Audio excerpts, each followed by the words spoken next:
Since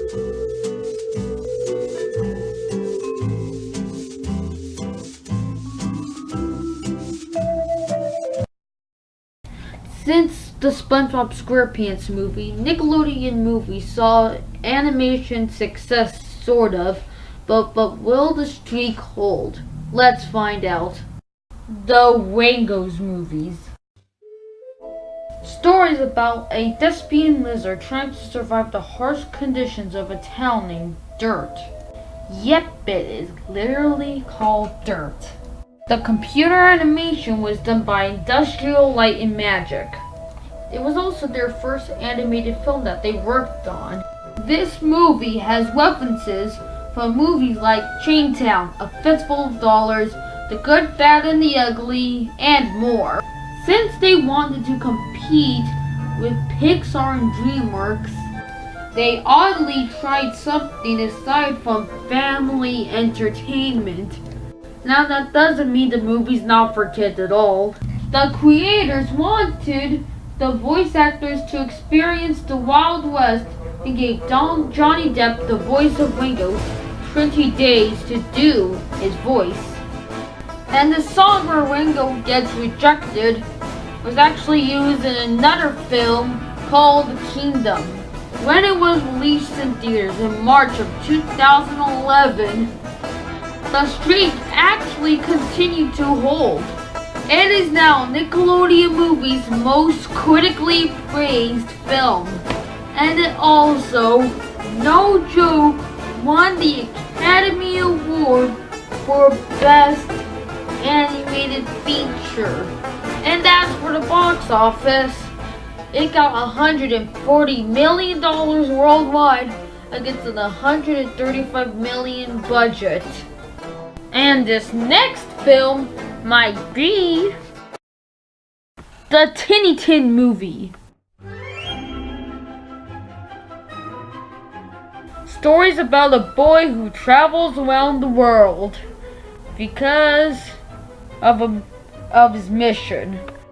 The legendary Steven Spielberg and Peter Jackson worked on this film, and it was even their first Nickelodeon movie that they worked on.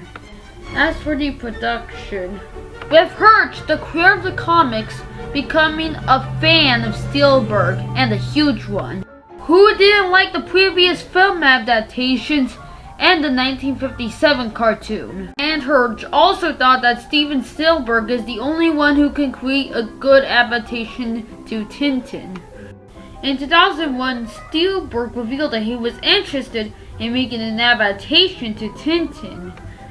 In 2004, Spielberg thought of DreamWorks making the film since he was the main hits edit at the time, but instead it didn't happen for some reason. And also for a weird reason, they had to film it. So filming began in 2007, but even more filming was taken into 2008. Spielberg pitched the idea to Universal, but eventually turned it down due to 2 financial film failures. Then he pitched it to Nickelodeon Movies and they accepted it. The official filming began in 2009 and the release date was pushed from 2010 to 2011. He also wanted it to have no modern themes at all, just a timeless Europe. When it was released in theaters in December 21st, 2011, the streak really holded. There was no denying that the streak would last for a long time.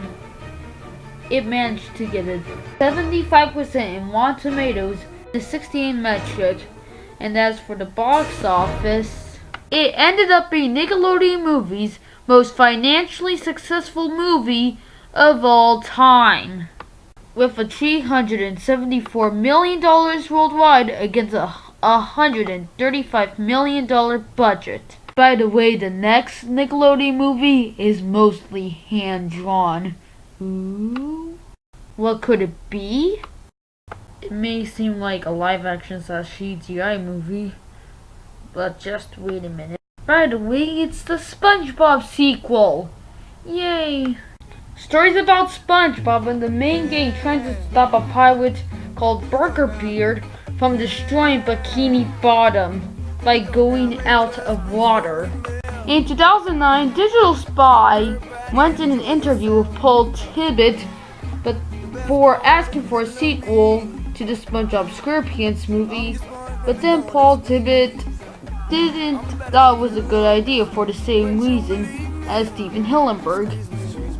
SpongeBob was best for short form films, Tibbitt said.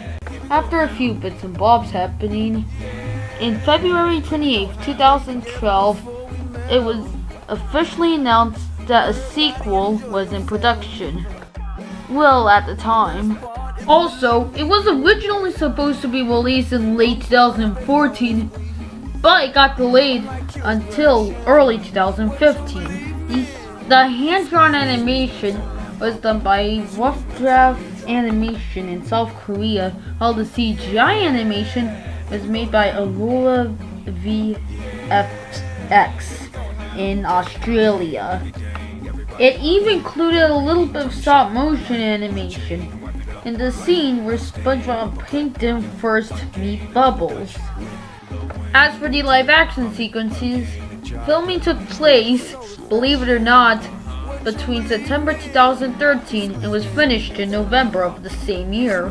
While filming the movie, they spent $8 million in hotels money. It is also the first mainstream film to have any hand-drawn animation since the Disney 2011 revival of Winnie the Pooh. It was also the first piece of SpongeBob media to have its very own made music instead of APM doing it for them. When it was released in February of 2015, it was the first film to be under Paramount's new animation called Paramount Animation, and it did successfully. It grossed $323 million worldwide against a $73 million budget. It also got an 80 in Rotten Tomatoes and a 66 in Metacritic.